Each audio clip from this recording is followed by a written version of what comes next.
आर्यनगर एक सुंदर और विशाल राज्य था, जहां सोने के महल आसमान को छूते थे और नदियां वहां मधुर गीत गाती थीं।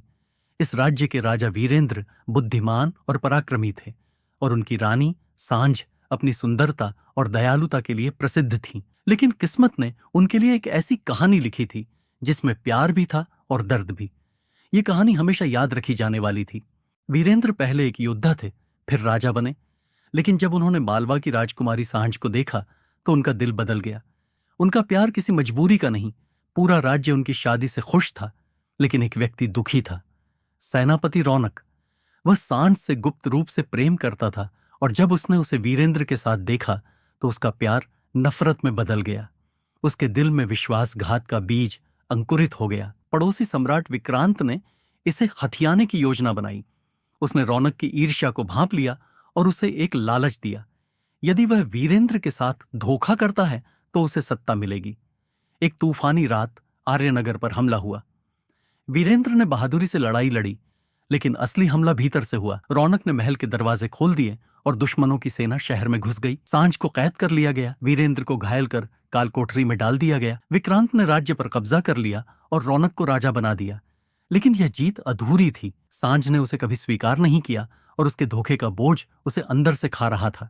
कालकोठरी में बंद वीरेंद्र ने हार नहीं मानी। वहां एक बूढ़े साधु ने उनके घावों को ठीक किया और कहा, सच्चा प्रेम कभी नहीं हारता, तुम अभी हारे नहीं हो। वीरेंद्र ने जेल से भागने की योजना बनाई। जंगलों में जाकर उसने अपने पुराने सैनिकों को इकट्ठा किया। अब उसके मन में बस दो बातें थीं, सांझ को बचाना और अपना राज्य वापस पाना। इधर सांझ रौनक के अत्याचार सहती रही, लेकिन उसने हार नहीं मानी। वह अपने गले में वीरेंद्र का दिया लॉकेट पकड़कर खुद से कहती, वीर लौटेगा, चाहे कुछ भी हो जाए। वर्षों बाद भी वीरेंद्र ने अपनी हिम्मत नहीं खोई। वह एक साधु के वेश में लोगों के बीच गया और उन्हें क्रांति के लिए तैयार किया। धीरे धीरे उसके पुराने साथी फिर से जुड़ने लगे और एक गुप्त सेना तैयार हो गई। युद्ध से पहले की रात वीरेंद्र ने अपनी सेना के सामने कहा, यह सिर्फ एक राज्य की लड़ाई नहीं है, यह न्याय, प्यार और मेरे वचन की लड़ाई है। अगली सुबह आर्यनगर में युद्ध शुरू हुआ। तलवारें टकराईं, तीर बरसे और भूमि खून से लाल हो गई। वीरेंद्र और रौनक आमने सामने थे। वीरेंद्र गरजे, तूने मेरा राज्य छीना, लेकिन तू सांझ का दिल कभी नहीं जीत पाया। रौनक हंसा, वह तो बस एक बंदिनी है। पर तभी सांझ, जिसने खुद को आजाद कर लिया था, वहां आ गई और अपनी कटार रौनक की पीठ में घोंप दी। अब मैं किसी की बंदिनी नहीं, उसने कहा। रौनक गिर पड़ा और अंतिम शब्द कहे, मैंने तुमसे सच्चा प्यार किया, लेकिन शायद मैं तुम्हारे लिए कभी काफी नहीं था। और फिर वह मर गया। वीरेंद्र ने विक्रांत को हराकर आर्यनगर को फिर से जीत लिया। जब वह सांझ के सामने झुका तो उसने कहा, मैंने तुम्हें सदा के लिए पाने का वचन दिया था। सांझ ने उसके चेहरे को छूते हुए कहा, और मैंने तुम्हारा इंतजार करने का वचन दिया था।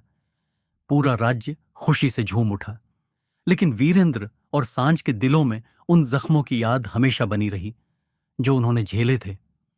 फिर भी जब वे उसी चांदनी रात के नीचे खड़े हुए जिसने उनकी शादी देखी थी, तो उन्हें एहसास हुआ कि उनका प्यार हर मुश्किल से बड़ा था।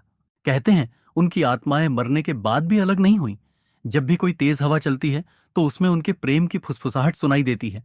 ये याद दिलाने के लिए कि सच्चा प्यार न युद्ध से हारता है, न धोखे से, और न ही समय से।